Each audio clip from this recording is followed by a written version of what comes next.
My father is a cardiologist, one of the most respected in British Columbia, or so he loves to remind us. Growing up, I thought that meant our family was different. Special, maybe. What I didn't understand until much later was that it just meant the stakes were higher. For his reputation, his image, his legacy. Not for us. I was 31 when I got married. I'd waited longer than most of my friends, not because I hadn't found anyone, but because I'd spent most of my 20s trying to become the version of myself my parents could be proud of. I got a degree in nursing from UBC. I worked at Vancouver General. I paid off my student loans without asking for help. I did everything right, and none of it was ever quite enough. My husband's name is Joel. He's an electrician, a licensed Red Seal electrician, which in Canada means he passed one of the hardest interprovincial exams in the skilled trades. Something most people don't know, and most people like my parents never bothered to find out. He grew up in Kamloops, the youngest of 3 brothers, and he moved to Vancouver when he was 24 with a toolkit and a job offer, and exactly $800 in his account.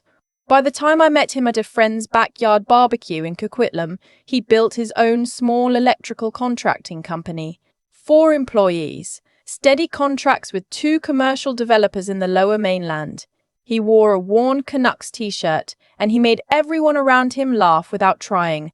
I fell in love with him in about 6 weeks. I took 4 months to tell my mother. I already knew how it was going to go. My mother had spent 15 years managing my father's social calendar, his golf memberships, his hospital gala invitations. She'd long ago merged her own sense of worth with his. When she looked at Joel, she didn't see a man. She saw a liability. "You're a nurse," she said when I finally told her over lunch at a restaurant in Kerrisdale that I knew she'd chosen to make herself feel comfortable. "You've worked so hard.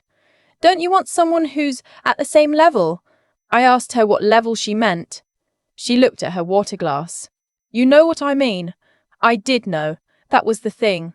I'd always known. My father was worse, in the way that quiet disappointment is always worse than open argument. He didn't raise his voice. He simply stopped asking about Joel. When I brought him up in conversation, my father would nod once, the way he nodded at patients' family members when he had somewhere else to be, and then he'd change the subject. He asked about my shifts. He asked about my friend Teresa's new condo. He asked about parking in my neighborhood. He did not ask about the man I was planning to spend my life with. Joel came to my parents' house for dinner once, early in our relationship.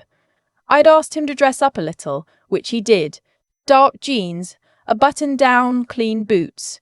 He brought a bottle of Okanagan red wine because he'd looked up what paired well with whatever my mother said she was making.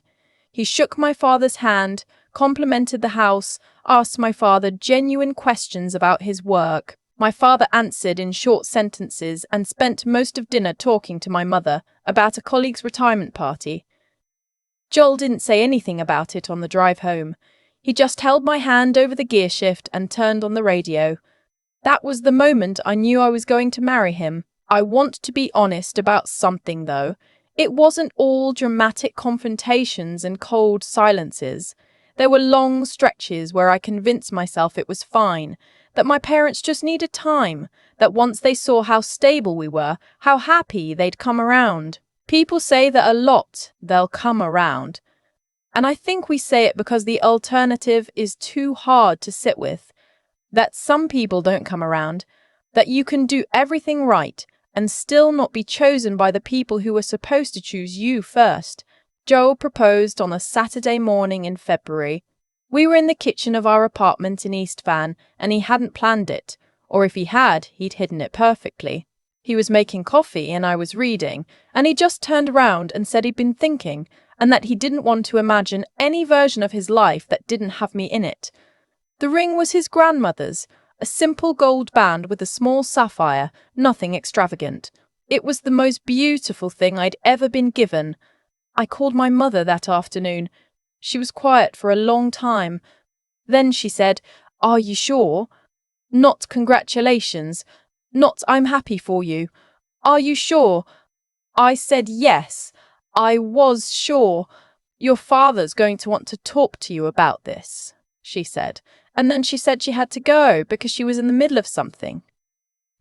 The talk with my father happened 2 weeks later, over a meal I didn't eat much of. He was measured, clinical, the way he gets when he's delivering information he finds unpleasant. He said he just wanted me to think carefully. He said that compatibility wasn't just about feelings, it was about lifestyle, about long-term alignment of goals. He said he'd met men like Joel before, not unkindly but firmly, and that he wasn't sure Joel had the trajectory that would serve me well in the future. I asked him what trajectory Joel was supposed to have. He looked at me the way he used to look at me when I was 16 and had said something he found naive. I left before dessert. Joel and I started planning the wedding mostly on our own. We chose a venue in the Fraser Valley, a working farm that did events, with a big open barn and string lights and a field that went gold in the evening light. We picked September. We planned for about 80 guests. We did the math and the budget ourselves. We weren't expecting financial help from my parents, and we didn't ask for it. What we hadn't planned for was the phone call I got from my mother in early July. She said they wouldn't be coming. I actually laughed. Not because it was funny, but because some part of me, the part that had been bracing for this for years, recognized the moment. Here it was, the thing I'd been waiting for. She said my father felt it would send the wrong message to their community if they attended, given their reservations. She said she hoped I understood. She said she loved me. I told her I understood perfectly. I did not cry until I got off the phone. Then I sat in my car in the hospital parking garage for 40 minutes, and I let myself fall apart completely. And then I drove home, and I told Joel, and he held me and didn't say anything for a long time, and eventually he said, "We're going to have the best day of our lives. I promise you that." And I believed him because Joel is a man who keeps his promises. My younger sister, Paige, called me the next morning. She'd heard from my mother.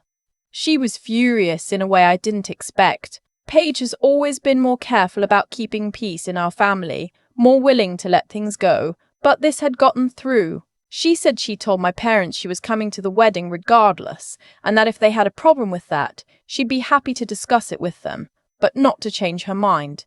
My parents didn't speak to her for 3 weeks. She came to the wedding anyway. My father's sister, my Aunt Ruth, called and left a voicemail that made me cry again, but in a different way. She said she thought what my parents were doing was one of the most short-sighted things she'd ever heard of. She said she'd be there. She was. The wedding was, exactly as Joel had promised, the best day of our lives. The farm was more beautiful than I'd imagined. The late September light in the Fraser Valley does something to the air that I don't have words for. Everything warm and amber and slow. We got ready in an old converted barn with exposed beams, and my sister did my hair, and Teresa kept pouring us sparkling water because she said we had to stay hydrated, and eventually somebody put on a playlist and we were all just laughing in this golden afternoon light. And I thought, this is what I was protecting. This. Not some idea of what a wedding should look like, this feeling. Joel cried when he saw me walk down the aisle. He cried in the way that men who don't usually cry do, trying not to, and then losing the battle completely. His older brother was beside him and elbowed him gently, and Joel laughed and wiped his face, and it was the most honest thing I'd ever seen at a ceremony. There were 83 people there. Not one of them was there out of obligation or social calculation. Every single person in that barn chose to be there, and I felt every bit of it. My mother texted at 4 p.m. She said she hoped the day was going well. Nothing else.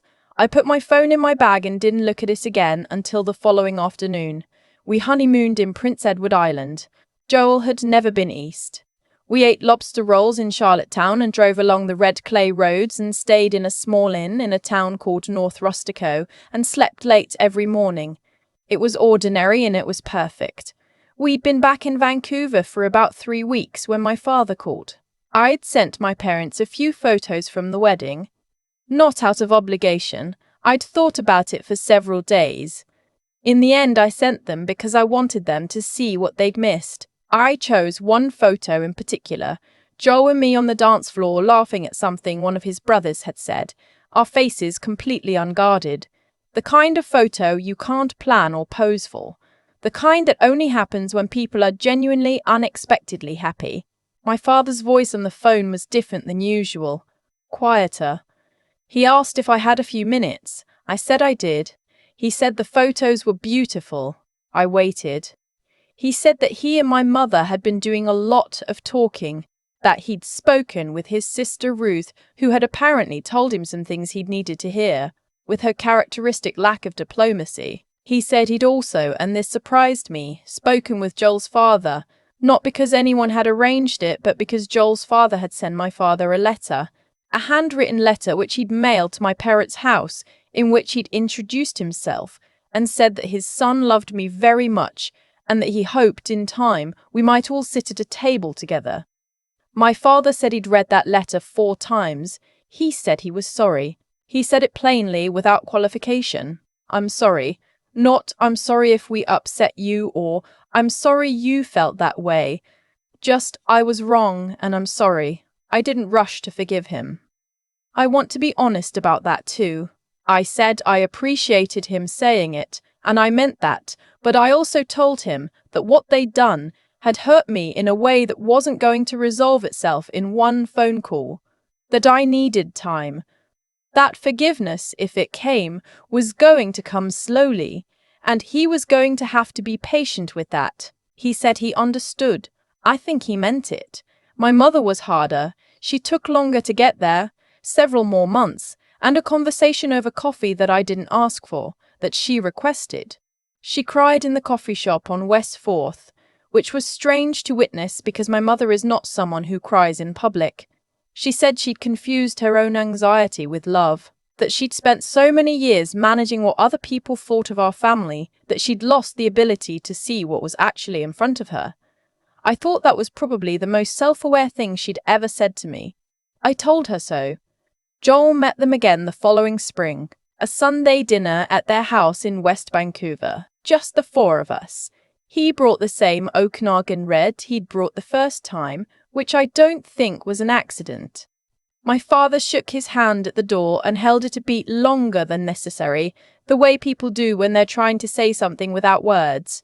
My mother made roast chicken and asked Joel questions all through dinner, real questions about his work, about his family, about our neighborhood. Joel answered easily, the way he does, without any of the tension I'd expected.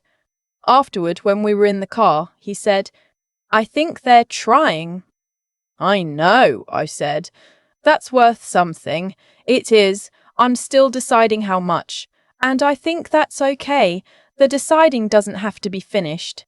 What I know for certain is this. Joel's company now has 9 employees. He signed a contract last year with a residential developer building a mid-rise in Burnaby, the largest contract his company has ever had. He was all last October recognised by the BC Electrical Association for safety practices on a challenging commercial site. None of that is why I love him. But I'd be lying if I said I didn't feel something complicated and quiet when the certificate arrived in the mail, and I thought about everything my parents had once assumed about who he was and what he was worth. My sister Paige is getting married next summer. She's marrying a graphic designer from Nanaimo who makes her laugh constantly and speaks to her with patience and warmth. My parents have met him 6 times. My mother has already asked Paige about the venue. I don't know what changed my parents more, the photos, Ruth's bluntness, Joel's father's letter, or simply time. Probably all of it. Probably none of it is one clean answer, because people rarely change for one clean reason.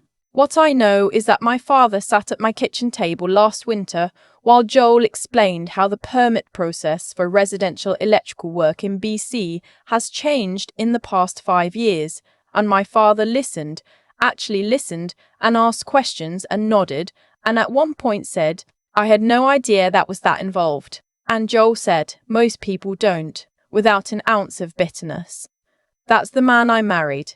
Some mornings I think about that parking garage, the 40 minutes I sat in my car after my mother told me they weren't coming. I was so certain then that I was losing something, that there was a version of my wedding that had been taken from me, a version where my parents stood beside me and held it together and said the right things. I grieved that version, genuinely.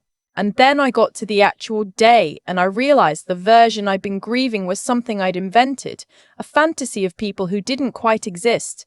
The real day was better. The backyard this past Thanksgiving was full. Joel's brothers, their kids, Paige and her fiancée, my Aunt Ruth with her husband, a few friends from the neighborhood. My parents sat at a long table Joel had built last summer, cedar planks on sawhorses, and my father helped himself to more stuffing and laughed at something my brother-in-law said. And my mother held the baby, one of Joel's nephews, 14 months old and absolutely fascinated by the tablecloth. And I stood in the doorway of our house watching all of it. And I thought about what I'd almost let my parents cost me. What I'd almost cost myself, trying to hold a space open for their version of my life. I'm glad I didn't. That's it. That's the whole thing. Not a tidy lesson, not a clean arc, just a woman who married the right person, and the long and often painful and eventually surprising work of everything that came after. I think about Joel's father a lot, a man I'd never met, sitting down to write a letter by hand, actual pen, actual paper, mailed to a house where he wasn't sure it would be welcome, because he wanted my parents to know his son loved me. He didn't do it to win anything. He didn't do it to make a point.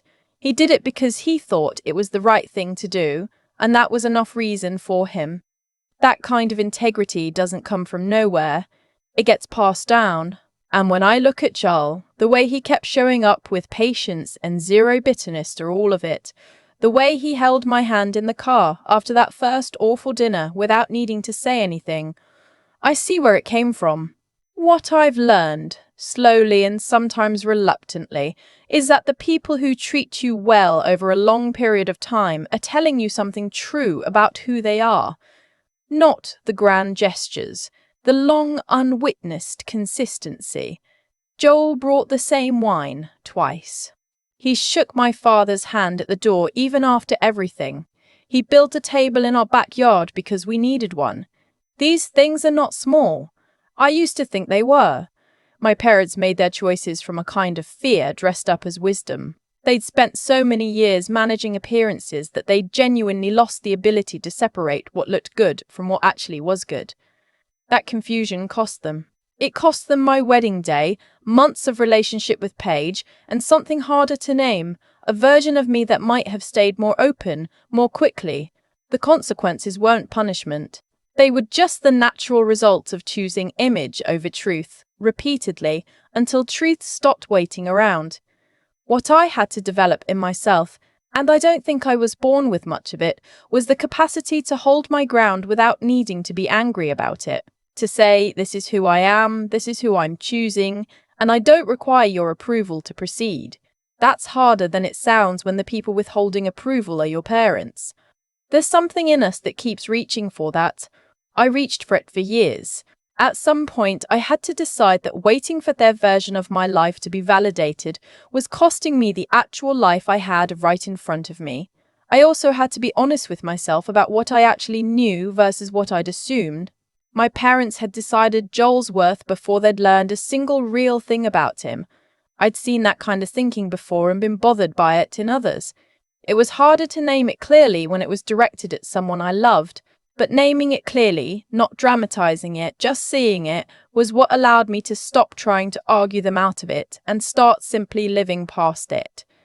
Paige showed me something that year too. She made a decision that cost her 3 weeks of silence from our parents, and she made it anyway, because she thought it was right. She didn't announce it or perform it. She just showed up to my wedding and helped with my hair, and kept handing us sparkling water. That kind of quiet, moral courage is contagious if you're paying attention. None of us are finished. My parents are still figuring out how to rebuild something they damaged, and I'm still figuring out how much room to make for that. Joel keeps showing up. Ruth keeps saying the difficult thing when it needs to be said. Paige is getting married next summer, and my mother has already asked about the venue. We're all just trying to be the kind of people whose actions, over time, we can actually respect. Some days that's easier than others, but I think that's the only real measure worth keeping.